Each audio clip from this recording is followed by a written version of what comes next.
Bonjour à tous, je m'appelle Indou et je vous souhaite la bienvenue dans ma chaîne Le Petit Anglais.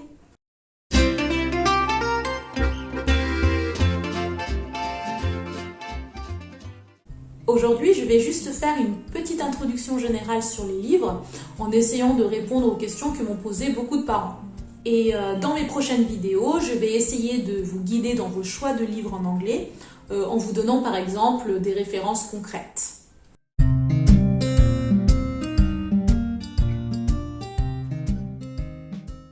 Pourquoi est-il important de lire dès la naissance ? Vous pouvez présenter des livres très tôt à votre bébé pour l'initier au langage, mais aussi pour lui donner le goût de la lecture. C'est également un très bon moyen pour partager un moment de complicité avec votre enfant. Même si votre bébé ne comprend pas tout à fait ce que vous lisez, il commence à intégrer la musicalité de la langue et à se familiariser avec la syntaxe tout en douceur.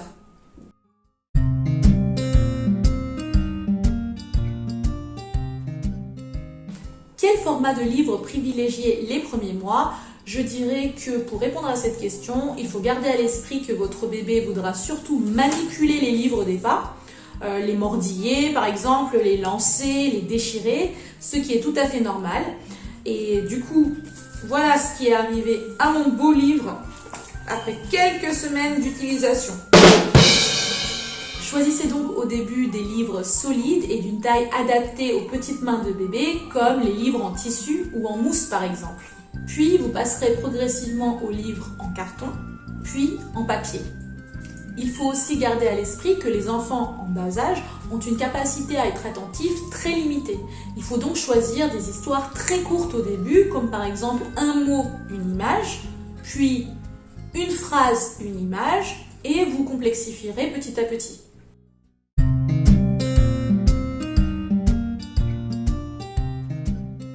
Quel contenu pour les enfants entre 0 et 6 ans ?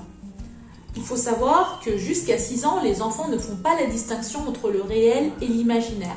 C'est pourquoi il vaut mieux privilégier les livres qui représentent la réalité et qui se rapprochent du quotidien de vos enfants.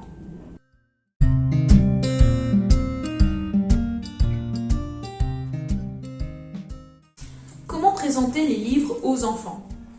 Personnellement, j'aime bien l'idée des présentoirs à livres d'inspiration Montessori, car c'est plus facile pour les enfants en bas âge de reconnaître les livres en voyant les images de la première de couverture.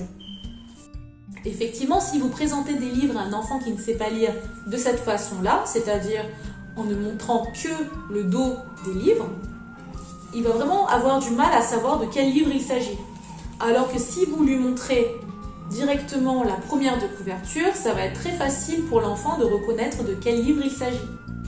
Personnellement, je n'ai pas investi dans une bibliothèque d'inspiration Montessori parce que j'avais déjà 2 bibliothèques classiques à la maison avant la naissance de ma fille. Du coup, je présente les livres de face comme ceci et ça marche très bien. Il faut juste penser à bien placer les livres à la hauteur de l'enfant pour qu'il soit le plus autonome possible dans le choix des livres.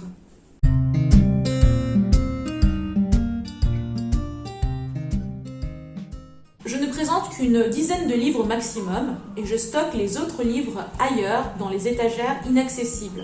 Et chaque semaine, je fais une rotation pour entretenir continuellement la curiosité de ma fille.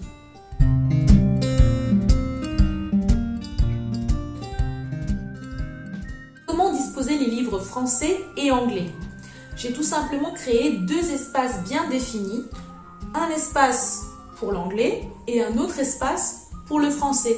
De cette manière, les enfants font plus facilement la distinction entre les 2 langues. Voilà, notre vidéo est terminée pour aujourd'hui, mais on se retrouve très vite pour éveiller votre enfant à l'anglais.